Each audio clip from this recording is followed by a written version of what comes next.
He sat there in court and said I made everything up, like I was crazy, like my name had never been on that property, like I just imagined the whole thing.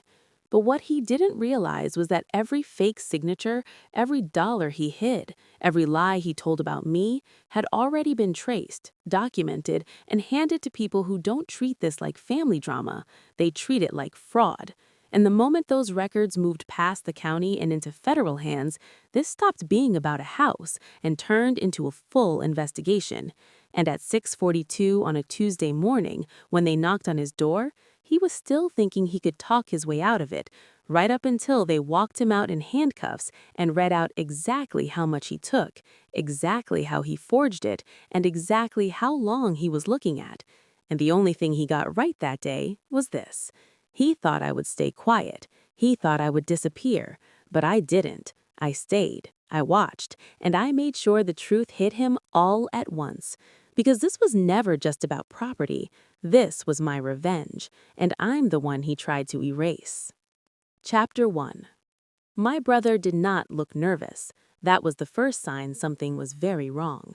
I was standing in a courtroom with my hands colder than they should have been, even though it was early summer in Pennsylvania. My mind felt strangely clear, like everything unnecessary had been stripped away. Across from me, Greg Hart stood straight, shoulders relaxed, like he had done this before. He looked at the judge and said she made it all up, like it was nothing, like I was nothing. No anger, no hesitation, just quiet certainty. The judge did not answer right away. She turned a page, then another, then looked up at me. That look stayed a second longer than it should have, and it pulled me back through everything that led here.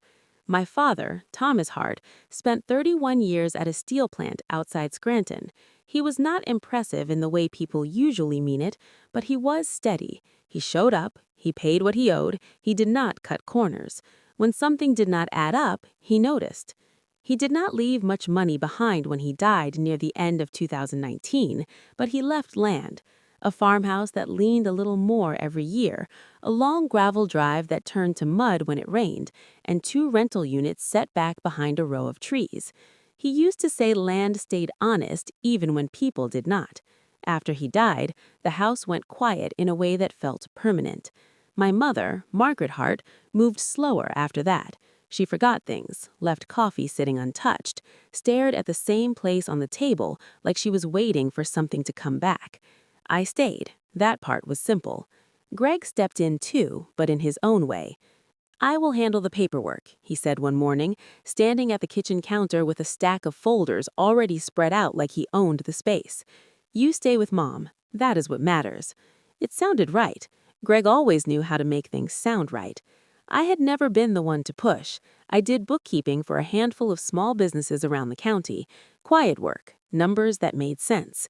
It let me stay close, keep the house running, make sure Mom was not alone. Greg took care of everything else. The bank, the property, the legal side. We never sat down and agreed to it, it just settled into place. For a while, nothing seemed off. The tenants stayed, the lights stayed on, bills got paid, Mom had what she needed. Nothing looked wrong. Then the numbers started to drift. At first, it was small. "It was a little light this month," Mom said, holding an envelope that felt thinner than usual. Greg said the roof needed work. That made sense. Old houses always needed something. The next month, it was different again. "Plumbing," Greg said when I asked. He did not look up from his phone when he said it. I nodded, wrote it down, let it go. But it kept happening. 2 units should have brought in around $2,400 a month. That had been steady for years. Now Mom was getting 1,000, sometimes less. Once it dropped below 800. That was not a fluctuation. That was a gap. I started tracking everything: dates, amounts, what was said, what was avoided. Money can be explained. Repairs, delays, bad tenants. Mistakes can be explained. But patterns are different. Patterns mean someone is choosing something. I called Greg one afternoon. "Do you have a breakdown of the rental income?" I asked. There was a pause, not long, but enough. "You don't need to worry about that," he said. "I'm handling it." "I'm not worried. I just want to see where it's going." Another pause. "You don't need to understand everything," he said. "Focus on Mom. That's your part." Your part. He said it calmly, like he was reminding me of something obvious, like it had already been decided and I was just catching up. He did not argue, he redirected, like the conversation was never mine to have in the first place. I did not argue. I ended the call and sat at the kitchen table, staring at numbers that no longer fit together.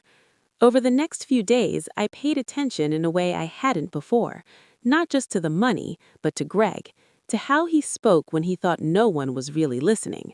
One afternoon, I stepped out on the porch and heard him talking to our neighbor. "Yeah, I'm taking care of it now," Greg said. "She's not really involved with the property anymore." I stopped just inside the doorway. Not really involved. He said it like it had already happened, like it had been true long enough that no one would question it. That was the first time I heard my life described without me in it. I stepped back before he could see me. My chest felt tight, but not in a way I could explain out loud. That night, I slept on the couch. Mom had fallen asleep in her chair again, and I didn't want to wake her. The house was quiet except for the ceiling fan clicking above me. I stared at the ceiling and went over everything again. The missing money, the short answers, the way Greg moved conversations before they could settle. Greg never argued. He redirected, like the conversation was never mine to have in the first place. I thought about how easily I had let that happen, not because I didn't see it, but because I didn't want to turn something quiet into something difficult. I turned my head and looked down the hallway where my father used to walk every morning, boots heavy against the floor, coffee in his hand. He would not have ignored numbers that didn't make sense. He would not have accepted not knowing. He would not have let someone else decide what he did or did not need to understand. That stayed with me. If the money was wrong, then something else was wrong too. That part felt simple. What did not feel simple was why. I closed my eyes, but sleep did not come, because the more I thought about it, the clearer it became. I had been looking at the numbers like they were the problem. I was wrong. The numbers were just the first thing I noticed, not the first thing he took. Chapter 2. The next morning, I stopped waiting for things to make sense and went looking for answers. I told my mother I had errands and drove into town, my hands steady on the wheel even though something inside me had shifted overnight. The county records office sat where it always had, a low building I had passed 100 times without thinking about what was inside. This time, I walked straight in. The air smelled like paper and dust. A man behind the counter looked up and nodded. "What can I help you with?" I gave him the address of the farmhouse. He typed for a few seconds, then slowed down, eyes narrowing slightly at the screen. "There was a transfer recorded in early 2020, he said. My chest tightened. "A transfer to who?" He turned the monitor toward me. "Greg Hart." "Just him?" For a moment, I did not react. I just looked at it, waiting for something else to appear. Another name, a correction, anything. There was nothing. "What do you mean, just him?" I asked. "That is what is recorded," he said. "Full transfer of ownership." I nodded slowly. "Can I get a copy of the deed?" He printed it out and handed it over. "Take your time." I sat down with the paper in my hands and forced myself to read it carefully, even though I already knew something was wrong. The date was the first thing that stood out. January of 2020, only a few months after my father died. That was fast, too fast. Property like that did not just move without process, not without both of us involved. Then I saw my name, signed. I stared at it, my eyes tracing the shape of each letter. It looked right at first glance. That was the problem. It was close enough to pass, close enough that most people would not question it, but it was not mine. The way I wrote my name never changed. The first letter always curved a certain way, the spacing, the pressure, the rhythm of it. Those things were habits. This signature had none of them. My first instinct was not confusion, it was anger. Not loud, not explosive, just sharp enough to wake something up in me that had been quiet for too long. I stood up and walked back to the counter. "Who notarized this?" I asked. The man leaned forward and checked the document. "Lydia Barnes," he said. I repeated the name under my breath. "Thank you." I walked out of the building with the paper in my hand, the sun too bright for how I felt. I sat in my car for a minute, staring at the steering wheel. If he could forge my name on this, then this was not the first document, just the first one I found.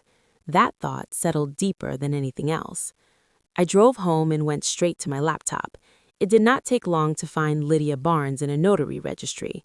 She was real, but her address was in New Jersey, not Pennsylvania.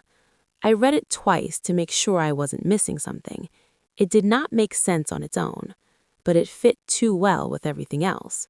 The date, the signature, the notary. None of it felt random. It felt arranged. I closed the laptop and sat back, letting the silence stretch. He had not rushed this. He had built it. When I walked into the kitchen, my mother was already there, pouring coffee. "You were out early," she said. "Just needed to check something," I said. She set a cup in front of me. "Your brother stopped by," she said. "He said he might need to make a few changes around the property." I looked at her. "What kind of changes?" "Just maintenance," she said.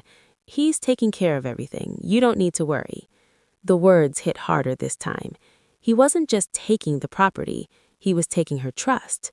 And once he had that, I had nothing to stand on.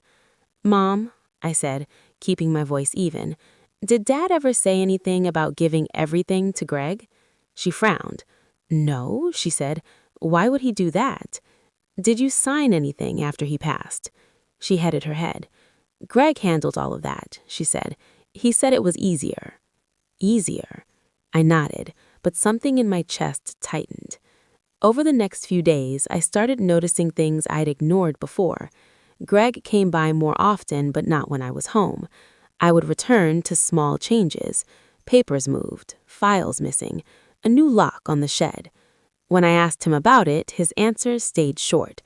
"Just organizing," he said once. "Keeping things in order," he said another time.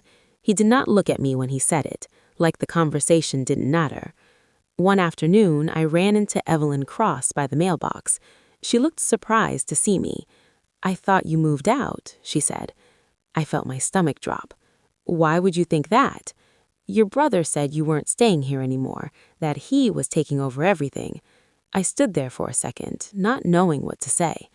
"That's not true," I said finally. She shrugged. "Just telling you what I heard." I walked back inside, closing the door behind me. It wasn't just that he lied, it was that people believed him, and once they did, my version stopped mattering. He wasn't just changing paperwork, he was changing the story, and he was doing it faster than I could keep up. That night, I laid the deed out on the table again and looked at it under the light. The date was too early, the signature wasn't mine, the notary didn't belong there. Each piece alone might have been explained. Together, they were something else. This was not a mistake. This was a plan. And by the time I understood what he was doing, he was already ahead of me. That was the part that made my chest tighten. Not the money, not even the property. It was the realization that he'd been moving pieces while I was still trying to understand the board. I sat there in the quiet, staring at the paper until the edges blurred slightly. For the first time, I said it out loud without hesitation. This was fraud, and I had been standing in the middle of it without even knowing it. Chapter 3. The next step was not about what I felt anymore. It was about what I could prove before I ran out of time. I made an appointment with an attorney in Scranton named Daniel Reeves. His office sat above a narrow storefront, quiet and plain in a way that made it easy to overlook. Inside, everything was organized, almost too clean, like nothing in that room happened by accident. He read through the documents slowly, one page at a time. I watched him, trying to catch something in his expression, but he gave nothing away until he finished. He set the papers down and looked at me. "If what you are telling me is accurate, this points to forgery," he said. The word felt different out loud. "So we can prove it," I said. He shook his head slightly. "Not yet," he said. "Courts do not move on instinct. They move on evidence." "I have the signature," I said. "It is not mine." They will challenge that, he said. Experts can argue variation, stress, all kinds of things. I have the notary. He nodded once. That is where this could break, he said. But we need more than something that looks wrong. We need something that cannot be explained away. I leaned forward. What does that mean? It means we place her somewhere else, he said. We show that the notary could not have been present when this was signed. If we do that, the document falls apart. And if we cannot? He did not answer right away. If we cannot, he said, then the courts may accept this as valid. I felt the air in the room shift. So he keeps everything? Yes, he said, and whatever version of events he presents becomes the one that stands. I left his office with a folder in my hands and a pressure building behind my ribs that would not ease. This was no longer about proving I was right. It was about proving he was wrong in a way no one could ignore. That night, I spread everything out again and started building a timeline. My father passed at the end of 2019. The deed was signed in early 2020, filed right after. Too fast. There had been no process that I was part of, no discussion, no notice, just a shift that had already happened before I understood it existed. I wrote the dates down, then went back through everything I could find from before he died. Drawers, boxes, old folders that had not been touched in years. That's when I found the envelope. It was tucked in the back of his desk, folded between papers that had nothing to do with it. No label, no explanation. I opened it carefully. Inside was a single page written in his handwriting. Divide everything equally between Greg and Elowen. I sat there, holding it, letting the weight of it settle. For a moment, something inside me steadied. I was not imagining this. Then reality pushed back just as quickly. This would not hold up in court. I could hear Daniel's voice in my head. Evidence. I folded the paper back and set it aside. Being right was not enough. I needed something stronger. I went back to Lydia Barnes. Her name was the weakest point in everything. I searched deeper this time, not just basic records, but commission history. There it was. Her authorization had expired before the date on the deed. I stared at the screen, reading it again. This mattered, but it still wasn't enough. It could be explained as a clerical issue, a mistake that did not change the intent. I needed something that could not be explained away. Something final. My phone rang. It was Daniel. "I've been thinking about your case," he said. "What do we need?" I asked. "Location," he said. "If we can prove she was not in Pennsylvania that day, the document collapses." "How do we prove that?" "Toll records, credit cards, anything tied to movement," he said. "People leave trails, they just don't realize it." After I hung up, I sat there for a minute, letting that sink in. Movement. That meant tracking. That meant following a trail someone thought no one would look for. I thought about toll systems. Easy Pass. If Lydia had crossed state lines, there would be a record. That's something I could find. But as I sat there, another thought pushed in.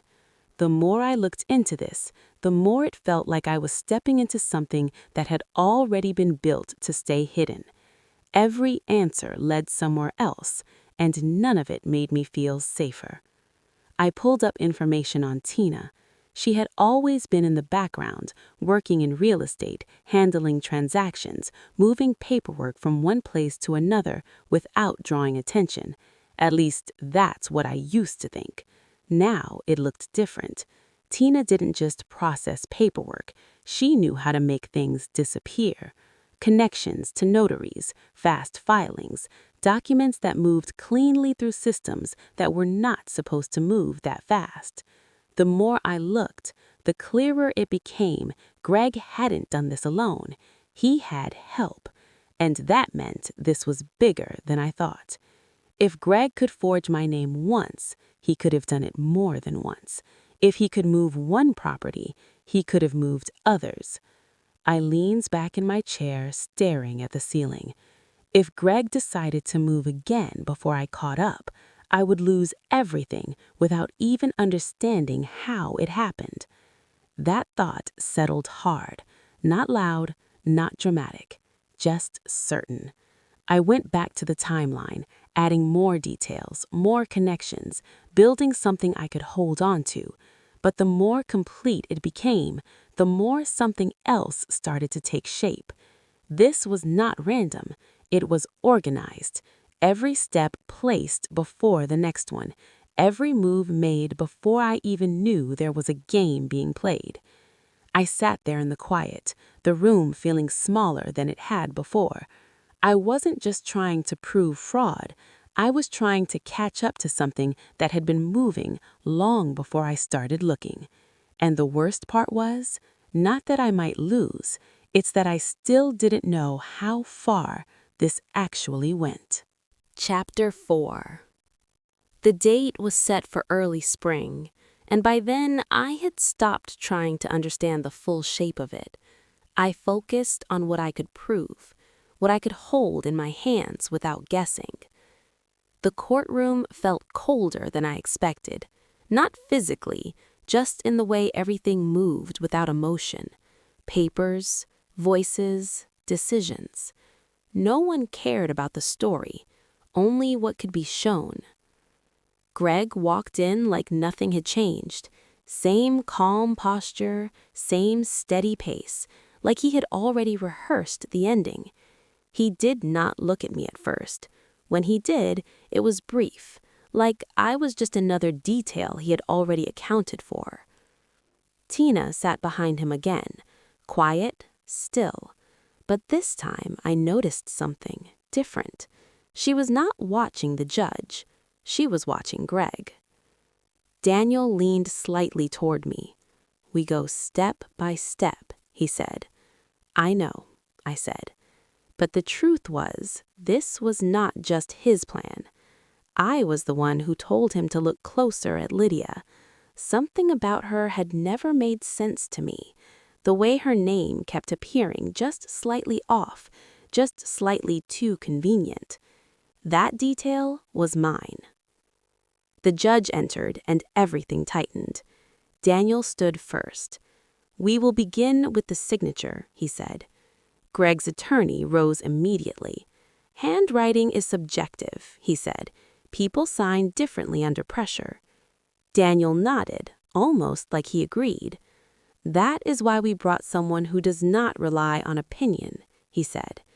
The expert explained it simply, not dramatic, not exaggerated, just facts.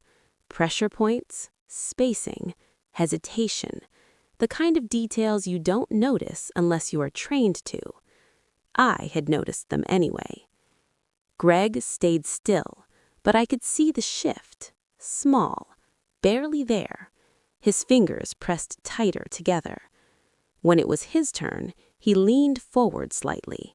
"She is trying to take something that was already settled," he said. His voice was calm, but there was a faint edge now. Not anger, something closer to irritation. Daniel did not respond. He moved on. "The timeline," he said. He walked the court through it. My father's death, the transfer, the speed, the absence of any formal probate process. Greg's attorney tried to interrupt. "There is no requirement that things move slowly," he said. Daniel nodded. "We considered that," he said. He reached for the final set of documents. This is where it stops being administrative. The papers were handed to the judge. Daniel spoke clearly, without raising his voice. This E-ZPass record and credit card transactions place Lydia Barnes in New Jersey on the day this document was signed. The room shifted. Not loud, not dramatic, just a quiet tightening. The judge read through the pages carefully. Daniel did not rush. That means she could not have been physically present in Pennsylvania to notarize this signature. Greg looked down. For the first time since I'd known him, he looked like he had missed something. His attorney leaned in, whispering fast, but Greg did not respond right away. The judge looked up. "Do you have anything to dispute this?" she asked. There was a pause. "No, Your Honor," his attorney said. The words felt heavier than they should have. The judge set the documents down. "This deed is not valid." No reaction from the room. No gasp, no raised voices. But something broke.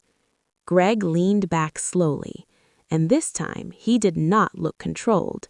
He looked exposed, like everything he had been holding together had just been pulled apart in front of him, and there was nothing left to hide behind. He turned toward me. "You pushed this," he said. I met his eyes. "I finished it," I said. He let out a short breath, almost a laugh, but there was no humor in it. "You think this ends here?" he said. "I think you ran out of ways to lie." For a second, something darker crossed his face. Not panic, calculation. Then it was gone. Tina stood up. I expected her to leave like before, silent, detached, but she hesitated. She looked at Greg, not at me, and in that moment she did not look surprised. She looked like she had been waiting. Then she walked out without saying a word. Daniel leaned closer. "This shifts the entire case," he said. I nodded, but my attention stayed on Greg, because he was not reacting the way I expected. He was not arguing, not pushing back. He was thinking. The judge continued, outlining the next steps, but the words blurred together, because the part that mattered had already happened. Greg was no longer in control of the story. The version he had built, the one that made everything look clean and inevitable, was gone, and there was no way to rebuild it the same way. People started to stand, chairs scraping softly across the floor. I stayed seated for a moment longer.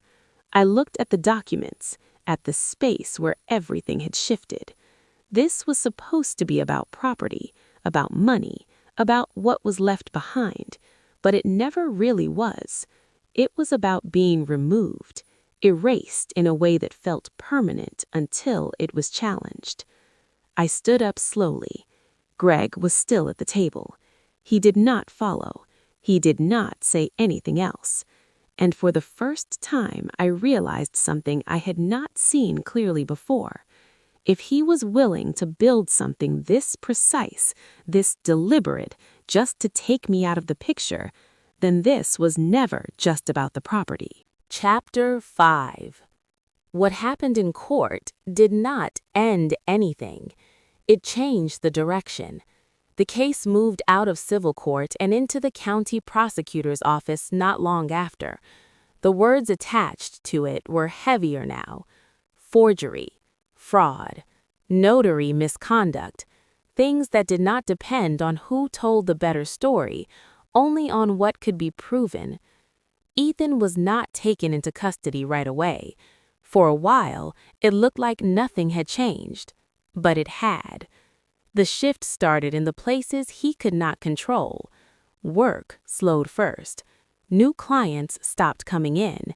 Existing ones started asking questions. Some pulled out quietly. Others asked directly, and when the answers were not clean, they walked. Reputation does not collapse all at once. It thins, call by call, deal by deal. I heard about it through people who still talk to me, people who had been around long enough to remember where things actually started. One client requested a different advisor, another postponed a deal indefinitely, a third made it clear they did not want to be connected to anything under investigation. No one said it out loud, but everyone understood. The money followed. Back in 2021, he'd opened a home equity line against the property around $120,000. At the time, it probably felt like a smart move. use the asset, create leverage, expand. But once the deed was ruled invalid, that protection disappeared. The bank did not hesitate.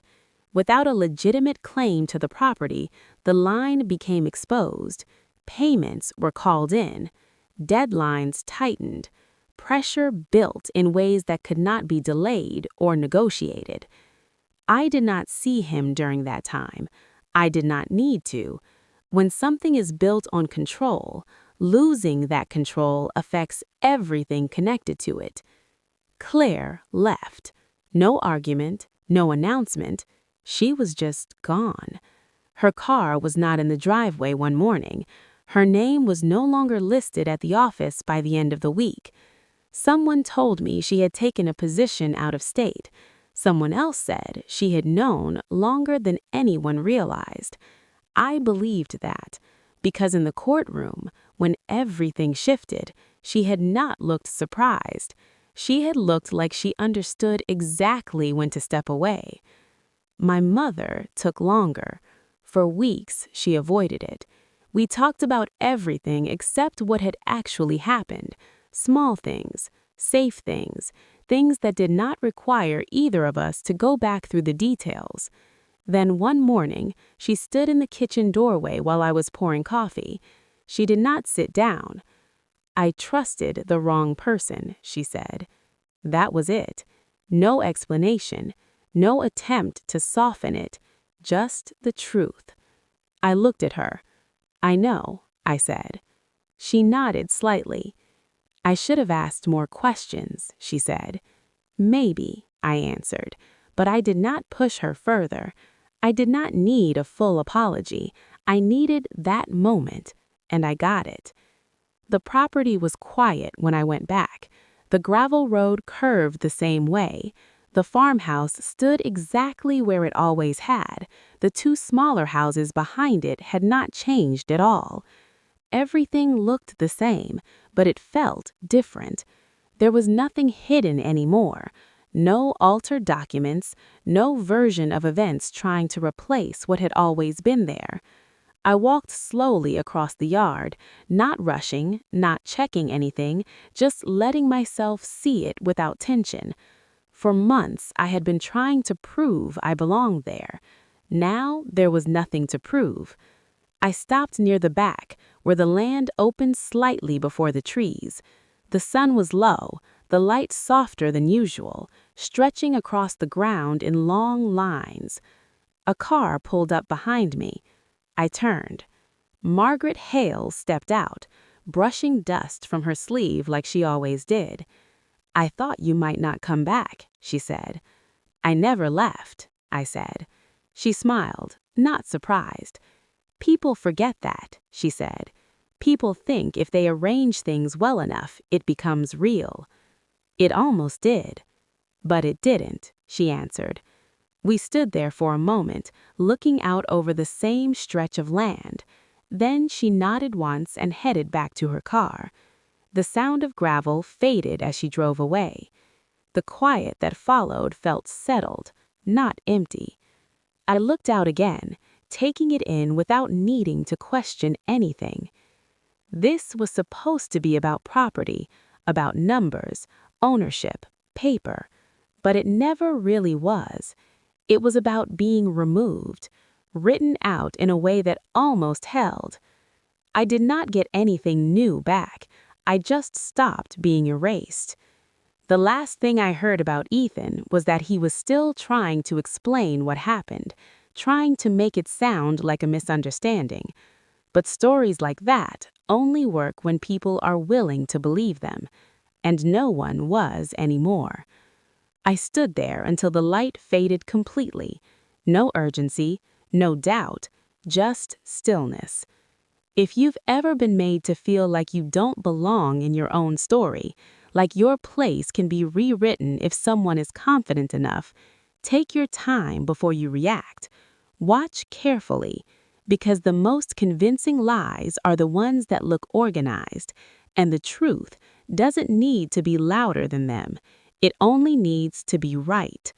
When you have that, you don't have to argue, you don't have to chase.